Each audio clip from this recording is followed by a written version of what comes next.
হ্যাঁ সুখে শুনে রোলিং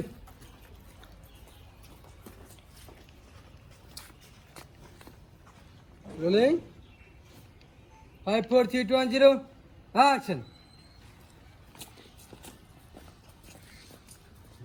কি ব্যাপার তুমি বিদেশে এরকম করতেছো কি হয়েছে তোমার কি আর হয় নাই বাথরুমের মধ্যে হুড় পাড়ায় পাড়ায় তুইছে কইরা যা বাজারে বাইরে গেছে গা গরম তেল সরষে তেল গরম কইরা তোর বুন আমার ডইলা দিল সুজা করছি আর কইছি তো মুখে মুখে তরতর করে হ ভাইয়া হ ও দুনিয়ার বেদে হয়ে গেছে আমি কিছু কইতে গেলে আমার শরীরে পরে মনে হয় আমার দুটো মারবো এরকম করো মাইটা দইছিল কোন মাইটা দইছিল আপনারা অসহায় মেয়ের এইভাবে পায়ে তার ক্লোজ থেকে খাবেন আপনারা আপনাদের মন করছে না আপনারা এরকম বাহ একটা মেয়ের নামে